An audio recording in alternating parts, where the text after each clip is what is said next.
इस वक्त मौजूद है हमारे साथ अलीगढ़ की आवाम, उनसे बातचीत करेंगे। तमाम जो हत्याएं हो रही है, मॉब लिंचिंग हो रही है, उसको लेकर अलीगढ़ के लोगों में आक्रोश व्याप्त नजर आया। तमाम जो लोग हैं देश के प्रधानमंत्री यानी कि राष्ट्रपति और प्रधानमंत्री के नाम पर ज्ञापन देने आए हुए हैं, उनसे बातचीत करेंगे। क्या कहेंगे, लगातार जो घटनाएं हो रही है उसको लेकर अलीगढ़ में आक्रोश व्याप्त नजर आ रहा है, किस तरीके की घटनाओं को लेकर? अलीगढ़ में नहीं, पूरे देश में मुसलमानों के खिलाफ जो प्रोपेगेंडा चलाया जा रहा है, जो मुसलमानों के अंदर दहशत फैलाई जा रही है, उसे मुसलमान कतई बर्दाश्त नहीं करेगा। चलती ट्रेन में मुसलमानों को मारा जा रहा है, कोई अपनी मजदूरी करके पेट अपने परिवार का पालन पोषण कर रहा है, उसे मारा जा रहा है। तो उसके साथ साथ बहुत से अभी आर्यन मिश्रा हैं, 5 दिन पहले फरीदाबाद में उसे भी मार दिया, चलती कार में गोली मारी, तो गाड़ी रुकने के बाद फिर एक गोली उसके सीने में मारी। बाद में पता चला ये आर्यन मिश्रा, तो वो लोग भाग गए वहां से। पुलिस ने उन 5 लोगों को पकड़ तो लिया है। तो ये माहौल ऐसा बनाया जा रहा है, मुसलमानों के अंदर एक दहशत फैलाने का काम किया जा रहा है, मुसलमानों के सब्र का इम्तिहान लिया जा रहा है। ऐसा ना हो मुसलमान सब्र करते करते मुसलमानों का सब्र का बांध टूट जाए। मुसलमान अपने बहुत चीजों को बर्दाश्त कर रहा है। अभी अलीगढ़ में औरंगजेब पे मॉब लिंचिंग हुई सिर्फ इस शक में कि उसने चोरी करने का इंतजाम था। तो आपने इन चीजों में जितनी भी हिंदुस्तान में मॉब लिंचिंग हुई है उसमें आपने देखा है कि एक ही चीज कॉमन होती है, कि गोमांस का शक। जितनी भी मॉब लिंचिंग आप उठा के देख लिए, 99% सब में यही शक निकलेगा कि गोमांस का शक, सिर्फ सब में कॉमन चीज यही है। तो इन लोगों को ये सोचना चाहिए कि हम हमारा देश किस तरीके से चलेगा और कैसे चलेगा, हम किस देश को किस ओर लेकर चाह रहे हैं। अगर ऐसे ये लोग करते रहेंगे तो मुसलमानों के सब्र का बांध टूट जाएगा एक दिन।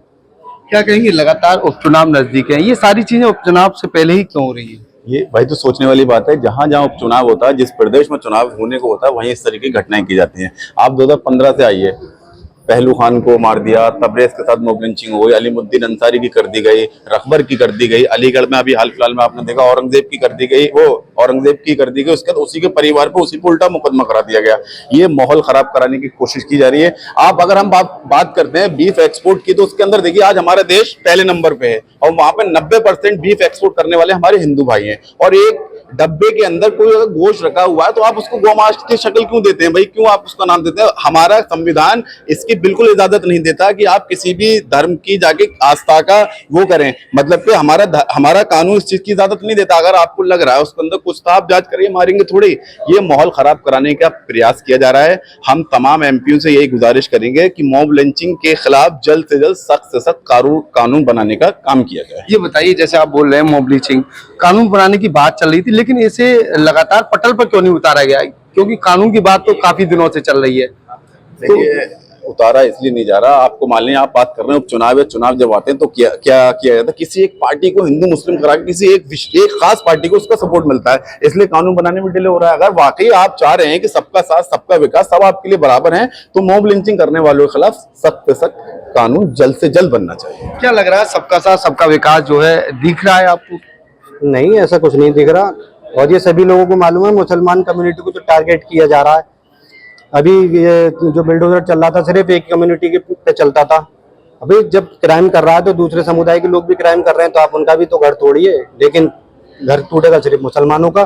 तो ये सबका साथ सबका विकास तो सिर्फ एक नारा रह गया, ये सिर्फ कागजों पर रहा है। तो ये ऐसा कुछ नहीं। और एक सभा में योगी आदित्यनाथ जी ने कहा था कि पालघर में जो साधुओं की हत्या हुई थी उनकी भी मॉब लिंचिंग हुई, एक ड्राइवर मरा था। तो उत्तर प्रदेश के मुख्यमंत्री योगी आदित्यनाथ जी ने कहा था कि अगर ये उत्तर प्रदेश में होता तो उल्टा लटका देता। तो मुसलमानों की जो मॉब लिंचिंग हो रही है, तो आपने अब तक क्यों किसी को उल्टा नहीं लटकाया? उन्हें भी तो उल्टा लटकाइए, कानून तो सबके लिए बराबर है। उनके लिए आपने कहा उल्टा लटका दूंगा। हम तो चाहते हैं आप उल्टा लटकाइए, जो मुसलमान अगर गलत कर रहा तो मुसलमानों को भी लटकाइए। लेकिन मुसलमान आपने देखा हो कभी जबरदस्ती किसी से कोई नारे नहीं लगवाता। और आए दिन ऐसी वीडियो वायरल होंगी, कोई जबरदस्ती जैसी हम राम के नारे लगवाना चाहता है, कोई कुछ कहना चाहता है। तो ऐसे मुसलमान को आपने कभी कोई नहीं देखा हो कि अल्लाहू अकबर कहो, नारे तकबीर कहो। कोई वीडियो ऐसी आप मुझे दिखा दिए तो बताइए, कुछ नहीं होगा। लेकिन मुसलमानों को ही टारगेट किया जाता है। क्या लग रहा है, जो लगातार आपके द्वारा मांगे की जा रही हैं, क्या वो सदन में उठ पाएंगी? बिल्कुल उठेंगी, क्यों नहीं उठेंगे। हम लोगों ने दिया है और हम अपने जो भी हमारे एमपी उनसे भी हम लोग मिलेंगे, उनसे हमारे फोन पे बात हो रही है। इंशाल्लाह जल्दी जो भी सदन होगा तो हम लोग की जो मांग है वो उठाई जाएंगी इंशाल्लाह। अलीगढ़ की आवाम किस नजरिए से देखती है? तमाम जो अलीगढ़ की आवाम की जो बात कही जाए तो उसका क्या नजरिया है? तमाम जो घटनाएं हो रही हैं, वजह से उपचुनाव है या फिर कुछ और वजह है? नहीं, ये वजह चुनाव भी रहती है। तो ये हिंदू मुस्लिम की राजनीति करके अपनी राजनीतिक रोटियां सेकते हैं। तो सिर्फ एक समुदाय को टारगेट करे रही है और अपना वोट बैंक साधे रही है। तो ये चल रहा है इस देश में। और ये उपचुनाव 10 सीटों पे उपचुनाव है और 4-5 स्टेटों का भी चुनाव है अभी। तो ये चुनाव की वजह से इस तरीके की हरकतें की जाती हैं।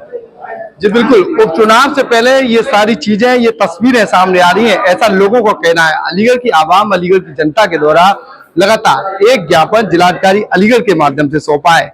अब देखना ही होगा इनके द्वारा सदन में मॉब लिंचिंग के खिलाफ कानून बनाने की जो मांग की है वो आखिर जमीनी पटल पर उतर पाएगी या फिर नहीं, ये तो आने वाला वक्त बताएगा। फिलहाल इनके द्वारा ज्ञापन देते हुए मांग की गई है।